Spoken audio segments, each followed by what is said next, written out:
जनूबी एशिया में ऐसे तनाज़ात जिंदा हैं जो कभी भी काबू से बाहर हो सकते हैं। क्राइसिस मैनेजमेंट मैकेनिज्म आज भी किसी हद तक नाजुक है।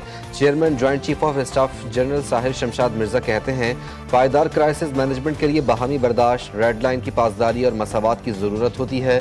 अदम एतमाद की फ़ज़ा में कोई मैकेनिज्म काम नहीं करता।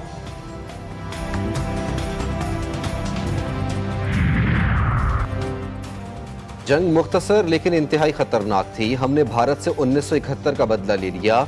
कामयाबी से दुश्मन कुव्वतें खाइफ हो गईं। वजीर आजम शहबाज शरीफ का कोयटा में ग्रैंड जरगे से खिताब। कहा, बलूचिस्तान की तरक्की पाकिस्तान की तरक्की है। दहशतगर्द अनासिर तरक्की के अमल को मुतासिर करना चाहते हैं। इन अनासिर के अज़ाइम को मिलकर नाकाम बनाना होगा। विफाकी इकाइयाँ भाइयों की तरह हैं, मिलकर आगे बढ़ना है। वजीर आजम का बलूचिस्तान के लिए 250 अरब रुपए का तरक्याती फंड मुख्तस करने का ऐलान। और महंगाई की चक्की में पिसे अवाम पर मजीद बोझ। पेट्रोल की फी लीटर कीमत में 1 रुपए का इजाफा। नई कीमत 253 रुपए 63 पैसे हो गई। High speed diesel, light diesel और मिट्टी के तेल की कीमतें बरकरार। ओगरा ने नोटिफिकेशन जारी कर दिया। एलपीजी की कीमत में 4 रुपए 62 पैसे फी किलो कमी कर दी गई। ओगरा का जून के लिए एलपीजी की नई कीमतों का नोटिफिकेशन जारी। पाकिस्तान ने भारत के जंगी तैयारे मार गिराए। भारत ने सरकारी तौर पर तस्लीम कर लिया। भारत के chief of defence general Anil Chauhan का ब्लूमबर्ग को इंटरव्यू में बड़ा एतराफ। कहा, हमने तैयारे खोए हैं। अहम ये नहीं कि वो तैयारे गिराए गए, अहम ये है कि क्यों गिराए गए। अनिल चौहान ने तैयारों की तादाद बताने से गुरेज किया। बार बार लफ्ज का इस्तेमाल किया। मजीद कहा, हमें अपनी गलती का एहसास हुआ। 2 दिन बाद इस्लाह भी की। अमरीकी सालिसी या जौहरी जंग का खतरा गैर हकीकी करार दिया। भारत की पहली बार सरकारी सतह पर तस्दीक से पाकिस्तानी मौक़िफ़ को आलमी सतह पर तक़वियत मिली।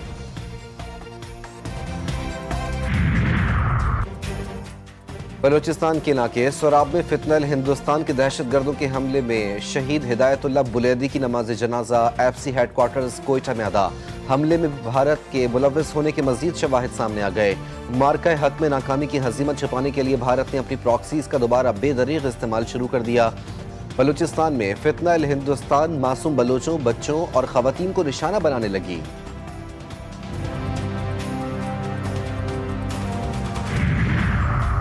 भारतीय जारहत और जंगी जुनून से दुनिया को आगाह करने का मिशन। शहरी रहमान, हिना रब्बानी और दीगर कमेटी के अरकान अमरीका रवाना। सिफारती कमेटी के सरबराह बिलावल भुट्टो को ज्वाइन करेंगे। बिलावल भुट्टो की क़यादत में वफ़द पीर से मुलाकातों का आगाज़ करेगा। अमरीका में मुख्तलिफ स्टेक होल्डर से मुलाकातों और ब्रीफिंग्स का सिलसिला 9 जून तक जारी रहेगा।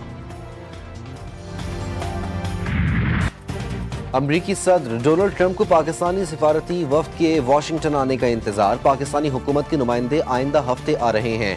हम पाकिस्तान और भारत से बातचीत कर रहे हैं। हम एटमी जंग को तिजारत के बदले में रोकने में कामयाब हुए। हालात बहुत ख़राब थे। दोनों न्यूक्लियर पावर हैं, ताहम अब सब कुछ बेहतर है। दोनों मुल्क जंग करेंगे तो मेरे पास उनके लिए कुछ नहीं।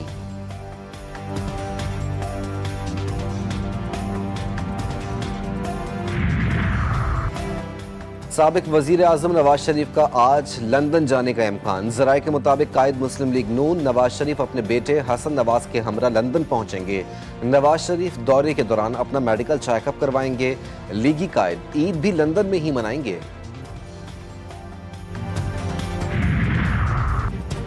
सियालकोट में पंजाब असम्बली के हल्के PB 52 समड़ियाल में ज़िमनी इलेक्शन का दंगल आज सजेगा। तैयारियां मुकम्मल। RO ऑफिस से पोलिंग का सामान प्रेजाइडिंग पोलिंग स्टेशन पहुंचा दिया गया। पोलिंग सुबह 8 बजे शुरू होकर बगैर किसी वक्फे के शाम 5 बजे तक जारी रहेगी। बानी PTI का हुकूमत के खिलाफ एहतजाजी तहरीक शुरू करने का ऐलान। बैरिस्टर अली जफर ने तस्दीक कर दी। कहा, एहतजाजी तहरीक का मरकज इस्लामाबाद नहीं होगा बल्कि मुल्क भर में एहतजाजी तहरीक चलाएंगे। हमें दीवार के साथ लगाया गया है। हमारे पास सड़कों पर आने के सिवा कोई ऑप्शन नहीं बचा। बानी PTI ने कहा कि मुल्क भर में एहतजाज करेंगे जिसे वो जेल से खुद लीड करेंगे। बलूचिस्तान में सूरज ने कहर ढा दिया। कराची में पारा 38 डिग्री सेंटीग्रेड रिकॉर्ड। शिद्दत 42 डिग्री महसूस की गई। तुरबत में पारा 51, सिब्बी और दादू में 50 डिग्री को छू गया।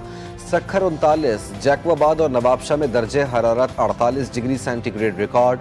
शदीद गर्मी ने शहरियों के छक्के छुड़ा दिए।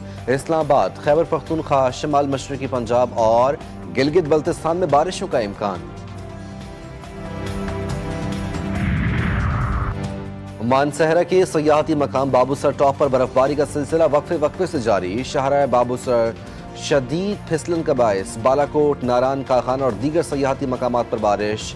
बट्टाकोंडी, जलखंड, बेसर और दीगर पहाड़ों पर भी बर्फबारी से मौसम सर्द। जिला इंतजामिया के मुताबिक गुज़िश्ता रोज से जारी बर्फबारी के बायस टावर रोड आर्जी तौर पर बंद कर दिया गया।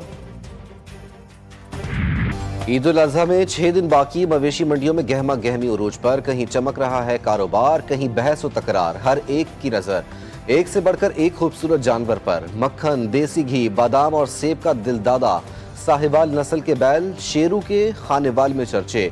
फिरोजवाला की मवेशी मंडी में गोलू और भोलू ने अपनी धाक बिठा दी। इस्लामाबाद की मवेशी मंडियों में व्यापारियों को खरीदारों का इंतजार। शहरी कीमतों में होशरुबा इजाफे से परेशान। अरशद नदीम का कौमी एजाज। एशियन एथलेटिक्स चैंपियनशिप में जेवलिन थ्रो का गोल्ड मेडल अपने नाम कर पाकिस्तान की शान बढ़ा दी। मुल्क भर में खुशियों की लहर। मियां चुन्नू में जश्न, अहले खाना और कौम में खुशियों का तूफान। सदर, वजीर आजम और कौमी रहनुमाओं की जानिब से अरशद नदीम को एशियन एथलेटिक्स गोल्ड मेडल जीतने पर भरपूर मुबारकबाद।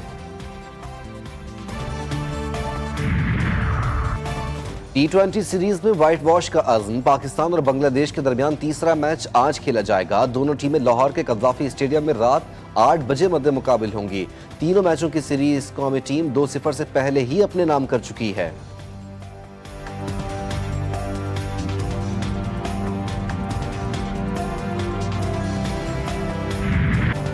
और मारूफ शायर और लाजवाल गीतों के खालिक रियाजुर रहमान सागर को बिछड़े 12 साल बीत गए। रियाजुर रहमान सागर ने 2000 से जायद नगमात लिखे। उनके गीतों को उनकी लाजवाल शायरी की वजह से आज भी याद किया जाता है।